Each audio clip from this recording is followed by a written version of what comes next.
بسم اللہ الرحمن الرحیم، السلام علیکم۔ آج کی اس ویڈیو میں آپ کو بتاؤں گا کہ کیسے وزیر اعلیٰ عثمان بزدار، وزیر صحت یاسمین راشد کی ناک کے نیچے چند لوگ اپنی بوٹی کے لیے پوری گاہی ذبح کر رہے ہیں اور بار بار کر رہے ہیں۔ سروسز ہاسپٹل اور services institute of medical sciences میں کس طرح عوام کا پیسہ لوٹا جا رہا ہے اور حکومت کو چونا لگایا جا رہا ہے۔ بڑے بڑے نام آتے ہیں اس میں، ایک تو پروفیسر محمود ایاز، پروفیسر وارث فاروقہ، ارشد بٹ، آغا افضل اور وائی ڈی اے کے کچھ عہدیداران نے کیسے مل کر سروسز ہاسپٹل اور کالج میں کرپشن کا بازار گرم کیا ہوا ہے۔ پروفیسر محمود ایاز سروسز اسپتال کے پیٹرن ہیں اور services institute of medical sciences یعنی سمس کے پرنسپل بھی ہیں۔ ان کا اور پروفیسر وارث فاروقہ دونوں قریبی دوست ہیں۔ سروسز کے علاوہ یہ نیشنل ہاسپٹل ڈیفینس میں بھی ایک ساتھ پریکٹس کرتے ہیں۔ پروفیسر محمود کے حکم پر ہی پروفیسر وارث فاروقہ اور پروفیسر فائزہ شبیر، جو کہ دونوں کلاس فیلوز ہیں، انہوں نے مل کر میاں نواز شریف کی رپورٹس میں 2 نمبری کی غلط رپورٹس تیار کروائی اور ان کے ملک سے باہر جانے میں مدد کی۔ دراصل پروفیسر محمود ایاز کا یہی طریقہ ہے کہ وہ بڑے بڑے لوگوں کو ابلائج کرتے ہیں اور پھر فائدے بھی ہوتے ہیں۔ یہی وجہ ہے کہ کوئی بھی میڈیا ہاؤس ان کی کرپشن کی بات نہیں کرتا۔ میں آپ کو ان کی مالی بے ضابطگیوں کے بارے میں چند چیزیں بتاؤں گا آج۔ ابھی ڈیٹیل رپورٹ تو آئے گی کہ جو کہ سروسز ہاسپٹل میں جاری ہے اور اپنے من پسند لوگوں کو کس طرح سے نوازا جا رہا ہے۔ پرنسپل نے اپنے دوست پروفیسر وارث فاروقہ کو ہی پرچیز کمیٹی کا ہیڈ بنایا ہوا ہے اور وارث فاروقہ نے آگے اپنا ایک من پسند وینڈر، اس کا نام آغا افضل ہے، اس کو رکھا ہوا ہے۔ جو لوگ سروسز میں کئی سالوں سے کام کر رہے ہیں وہ جانتے ہیں کہ چند سال پہلے تک آغا افضل موٹر بائک پہ آتا تھا اور اب وہ لینڈ کروزرز اور بی ایم ڈبلیوز میں گھومتا ہے، کیونکہ سروسز اسپتال میں جتنے سرجیکل اور ڈسپوزیبل آئٹم کے پرچیزنگ ہوتی ہے اس میں 80 to 90% آغا صاحب کے ذریعے کی جاتی ہے۔ اس نے آگے اپنی بیوی اور کزنز کے نام پہ مختلف کمپنیز رجسٹرڈ کروائی ہوئی ہیں جن کے ذریعے یہ کاروبار ہوتا ہے، اور جب کوئی ٹینڈر نوٹس اسپتال کی طرف سے آتا ہے تو پروفیسر وارث فاروقہ ٹینڈر کا ریٹ پہلے سے ہی اسے بتا دیتے ہیں۔ اس کی وجہ سے زیادہ سے زیادہ ٹینڈر اس کو ہی ملتے ہیں اور باقی جو ہے وہ ریجیکٹ ہو جاتے ہیں۔ گریوینس کمیٹی بھی ہے، اس کے انچارج پروفیسر ڈاکٹر عمران ہے اور وہ میڈیسن ڈپارٹمنٹ کے ہیڈ ہیں، لیکن اگر ان کے پاس کوئی شکایت جاتی بھی ہے تو وہ پرنسپل کی وجہ سے اس پر کوئی ایکشن نہیں لیتے اور جو کرپشن چل رہی ہے وہ ویسے ہی چلتی رہتی ہے۔ ٹیکنیکل اور انسپیکشن کمیٹی کے انچارج پروفیسر ڈاکٹر وسیم حیات ہیں، جو کہ خود ہی پرچیز کرواتے ہیں، خود ہی انسپیکشن کرتے ہیں، اور وہ ڈاکٹرز جو ان پروڈکٹس اور اینڈ یوزرز ہیں ان کو پوچھا بھی نہیں جاتا کہ وہ پروڈکٹس خریدی جا رہی ہے وہ ٹھیک بھی ہے یا نہیں، یا ان کا معیار کیسا ہے، اور بدلے میں یہ کک بیکس اور کمیشنز یہ سب کچھ ہو رہا ہے۔ سروسز ہاسپٹل میں جو ریڈیولوجی ٹاور بن رہا ہے وہ بھی کرپشن کی ایک اعلیٰ ترین مثال ہے۔ اس ٹاور کے 80 کروڑ کی پرچیز کی گئی۔ پروجیکٹ کے لیے جن 2 ڈاکٹرز کو پروجیکٹ ہیڈ لگایا گیا اس میں بھی کسی ضابطے کا خیال نہیں رکھا گیا۔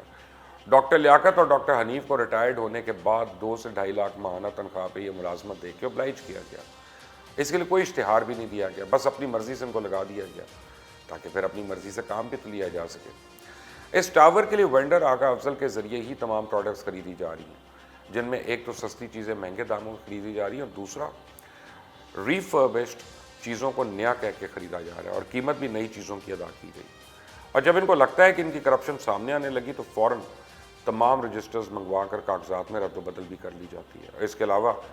میں آپ کو بتاؤں کہ اب اپ گریڈیشن کے نام پہ کیسے ملازمین سے پیسے لے کے ان کو نوازا جا رہا ہے۔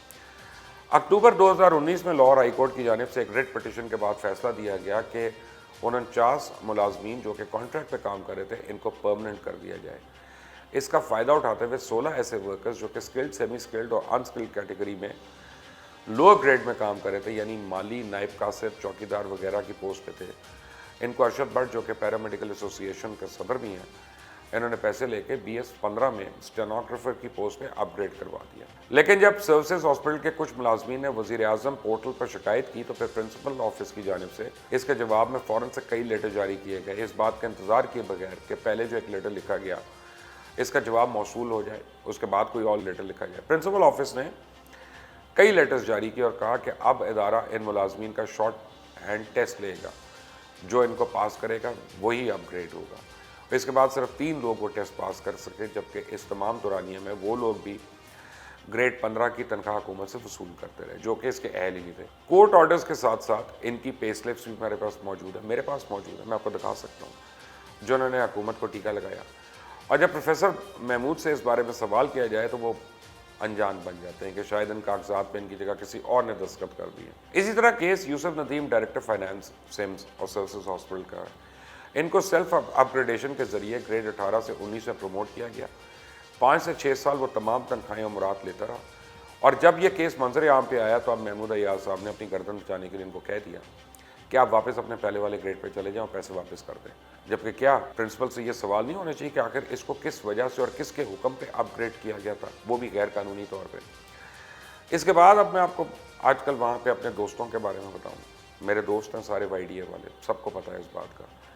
لیکن وہ وائی ڈی اے جو ایک ٹائم میں اپنی سینئرز اور حکومت کی کرپشن اور نااہلی ایکسپوز کرنے اور ان کے خلاف آواز اٹھانے کے لیے مشہور تھے، اب وہ بھی شاید کچھ لوگ ان میں سے ان کے ساتھ ملے ہیں۔ جی،